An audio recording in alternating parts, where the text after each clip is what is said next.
meditation is more important than your job. But you could also say that those things will, they go back into it. So if your reading helps your career. Oh, yeah, it'll help everything. More than anything, really. This is what people don't understand, is the flurry that everyone's gotten into at this point. I mean, people are in a flurry. Flurry. They're running around. They're going around doing crazy shit everywhere that accomplishes nothing. When it's gotten to the point now. Doing. They're doing a lot of doing. They're just doing. Gotta be doing. You must be doing. If you're not doing, who are you? What are you? You're not doing? Shh, get out of my town. What do you do? What do you mean? What do I do? That's just a question people ask each other. Yeah, that's the worst question. So what do you do? What do you do? What do you do? What do you do? I don't know. I don't know what I do. I mean, what does a bird do? It's yeah. This question, that what do you do? It's terrible. It's the worst thing ever. Doing is everything bad that's ever happened has been because of people doing things. Almost nothing bad happens from not doing, from inaction.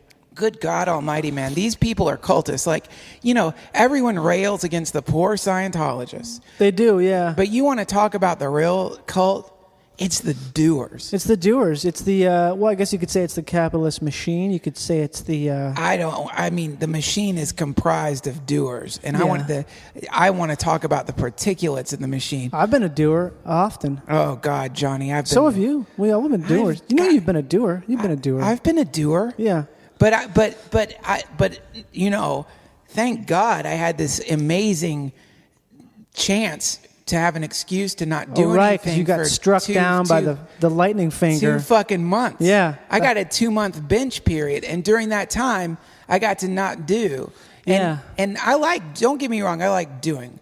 Doing is great. But I'm not talking about action, because we all have to act. Right. I'm talking about the people who are clearly using their action as either some kind of revenge, they're kind of trying to get vengeance through their activity to prove to the world that they're okay. Yeah. You know what I'm saying? They're trying they're using their ambition is not because they're passionate about what they're doing. Their ambition is this desperate... to be better, to be to be in front. What time did you get up this morning? No, I've been up for a while. I've been up doing for a while now. Yes. Yeah. No. Melanie? No, she got up. Melanie just got up, everybody. Melanie just got up. Let's clap for her. No, I've been up doing. What have I been doing? I did all of this, did all of that, did some of this, did some of that. So we were doing. What were you doing? Oh, were you sleeping? Oh, you were sleeping in? Okay. You go ahead and do that, okay, Melanie? Okay, Melanie, you sleep in. Jack has not missed a day of work in the last 20 years. Jack hasn't missed a day. I remember it, and I for some reason, I still remember this. It was junior high, the last pep rally of junior high where they gathered us all in the gym to say goodbye to us. Because I went to Rugby Junior High, and from Rugby. It's a great name. And from Rugby Junior High, you moved to West Henderson, home of the Falcons, and that's up the hill.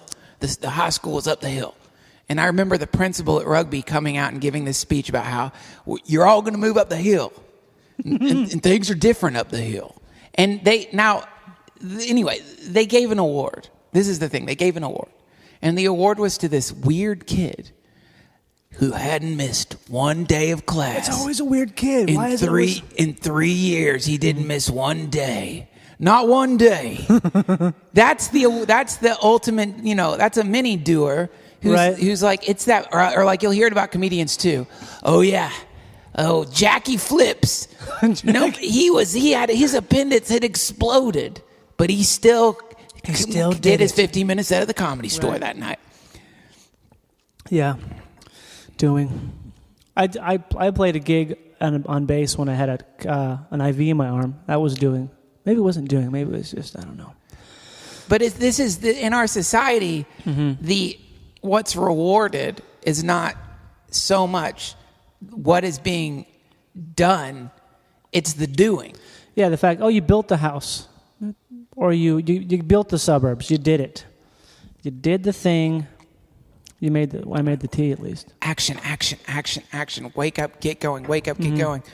So you see this, and what ends up being lost is just really basic shit. And one of the first things that gets lost in this activity that you're always engaged in, here's what I can think of right offhand. There's 3 things that get obliterated by doing. But if you're in the cult, you're in the cult of doers. If right now you consider, when was the last time that you sat still and did nothing for 10 minutes straight? I mean, no reading, no TV, no internet. So difficult to do that. When was the last time you did that? Just really think about that. When was the last time you did that? Think about that. Because for many, many, many, many people, it's almost never. In their whole lives, they've never done that. The best thing I think that the best thing to do In terms of like finding that kind of time is just to watch things. I find that like I like more than anything, I just like to like observe. You know, you just like, because if you're observing, you're not talking. You're not.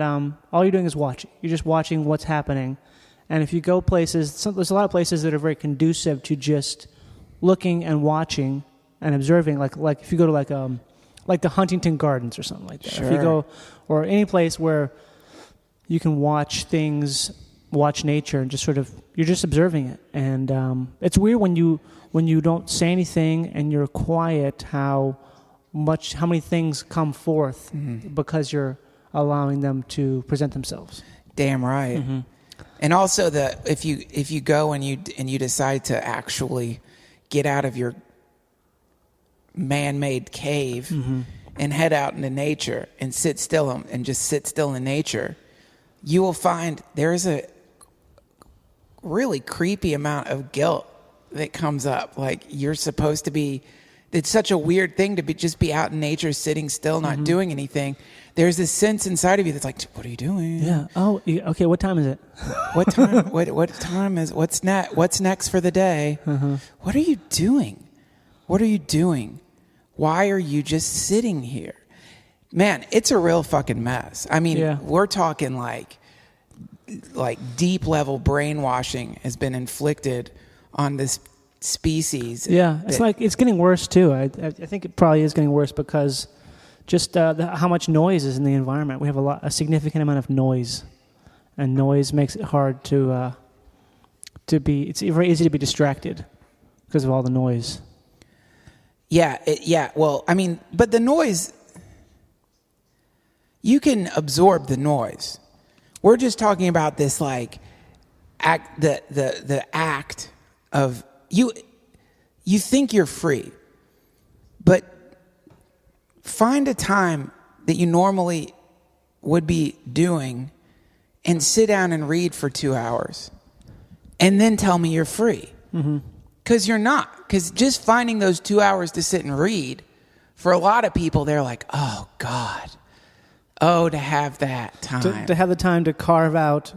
Yeah, because I always think of that part in American Splendor. Have you seen that movie? Yes. Remember when Harvey P. Gar's in the bakery and he's buying like 2-day-old bread for cheap, and he sees some woman he used to go to college with, and she's like envious. You know, he's like hyper depressed and in like doldrums constantly, and this woman's like, she's like envious of his lifestyle because she has kids, and she's like, now I have, because they were in English class together, and he was really good at that, and so she's like, oh, that's so amazing, you're reading that book. I haven't got to crack a book in so long because I have no time with the kids and everything like that. So it's like, yeah, I don't know what I was thinking about that. No, but it's terrifying.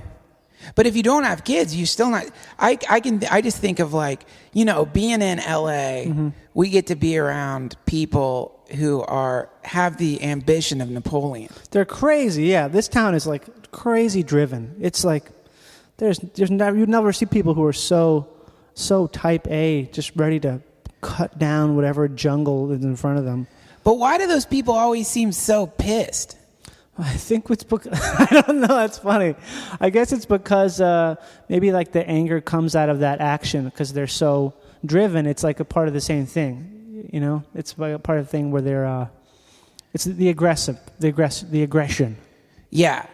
They're steely and they like can actually get angry on the way to yoga. Like they'll get mad.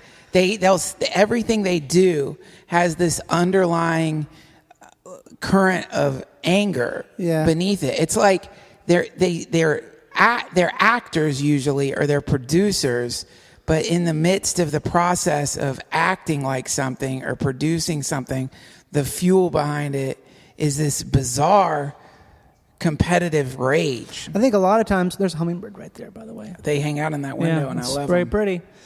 It's a thing where it's a product of, I don't know. I think maybe I feel this way sometimes too, is you don't know what you're doing. You don't know what you really want or what you're trying to do, so you just do stuff with this sort of blind rage, and that sort of, it's loud enough to quell the underlying question or whatever it is that you are unsure of. It busies the mind so you don't have to think about that thing that is really at the center of what you're driving for or moving toward. What is that thing? It's different for everyone, I suppose. It's the thing. It's like what is the big question, or what is the thing that you really want to be doing, or what is the thing that you really would make you happy? And I think if you're busy, if you keep yourself busy and always doing stuff, it's very easy to not have to deal with that thing that is maybe something that you should deal with. But being busy is definitely a wonderful balm when you're feeling depressed. Oh yeah, I think there's two different types though. I think there's one thing to be doing good. When if you feel bad, to do good things, because that's nothing makes you feel better than helping other people when you feel bad. Because all of a sudden it's just like it evaporates. But I guess I think I mean more like in terms of just like getting stuff on the calendar. I always think about that kind of shit with my life. I'm like, I got this day's open. Oh no, there's too much white on my calendar. Too much time. Yeah, not enough ink on my calendar. Exactly.